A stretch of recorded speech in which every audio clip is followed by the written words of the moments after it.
नमस्कार, रक्षिताज किचन मराठीमध्ये आपलं सर्वांचं स्वागत आहे। आज आपण मसाला पाव बनवणार आहोत। त्यासाठी मी 4 ते 5 मोठे कांदे कट करून घेतलेले आहेत, 3 शिमला मिरची कट केलेल्या आहेत, कोथिंबीर घेतलेली आहे, 2 टोमॅटो कट करून घेतलेले आहेत, इकडे पाव घेतलेले आहेत, मी चीज क्यूब घेतलेले आहेत, जिरं घेतलं आहे, लाल तिखट घेतलं आहे, त्याच्यानंतर धने पावडर, हळद, मी तर तूप घेतलेलं आहे, त्याच्याऐवजी तुम्ही बटर पण घेऊ शकता, आणि मीठ।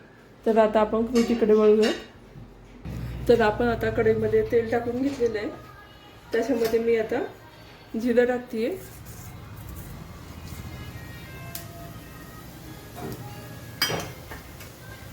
जिरं टाकल्यानंतर आपल्याला त्यामध्ये कांदा टाकायचा आहे, त्यामध्ये मी आता कांदा टाकून घेते। आता आपण हा कांदा परतून घेणार आहोत। मी गॅस मीडियम करते,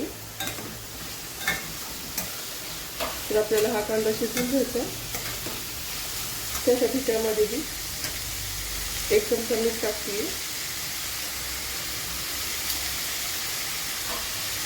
मीठ टाकल्यानंतर आपल्याला हलवून घ्यायचं।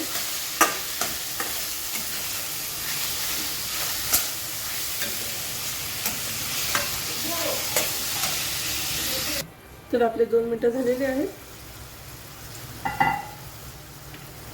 त्यामध्ये मी आता शिमला मिरची टाकते,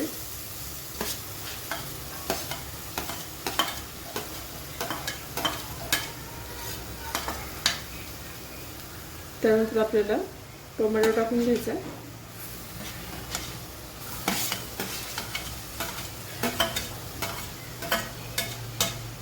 आता आपण हे मिक्स करणार आहोत।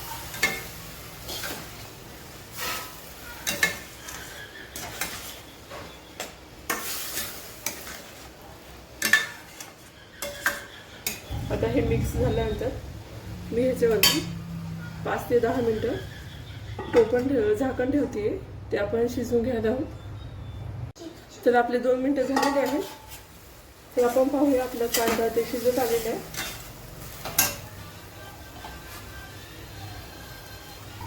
त्यामध्ये मी आता हळद टाकते,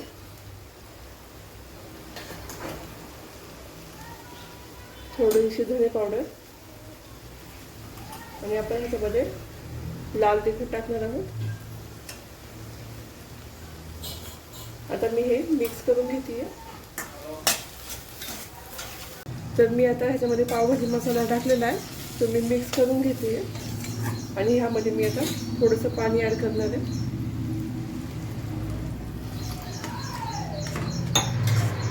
आता मी पाणी ॲड करून 5 ते 10 मिनिटं हे परत शिजायला ठेवते।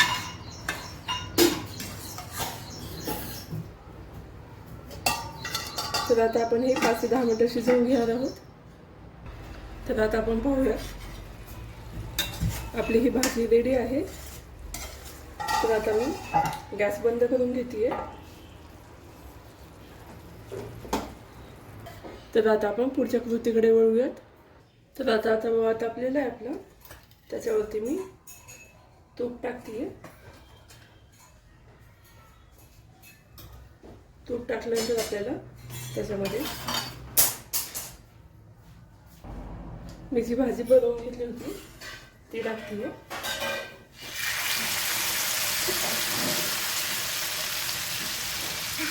भाजी टाकल्यानंतर आपल्याला त्यामध्ये कोथिंबीर टाकायची आहे।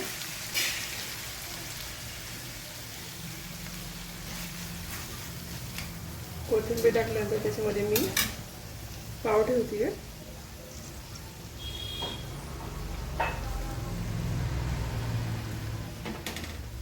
ते पलटी करून घ्यायचे।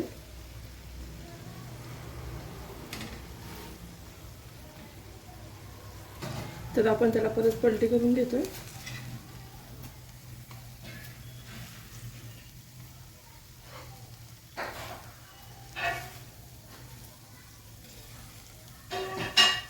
त्याच्यावरती आपण भाजी लावून घ्यायला आहोत।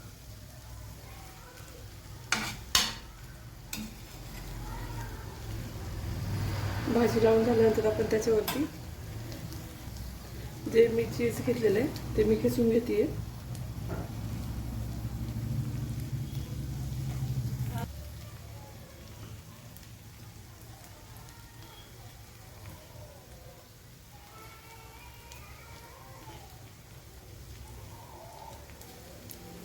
तर आता आपण ह्याला फोल्ड करून घेऊयात. वरून आपण थोडीशी कोथिंबीर टाकणार आहोत. तर आपला मसाला पाव रेडी आहे. तो मी एका डिशमध्ये काढून घेते. तर तुम्ही पाहू शकता आपला मसाला पाव रेडी आहे. तुम्हाला ही रेसिपी कशी वाटली हे मला कमेंट बॉक्समध्ये नक्की सांगा. व्हिडिओला लाईक आणि चॅनलला सबस्क्राईब करायला विसरू नका. थँक्यू.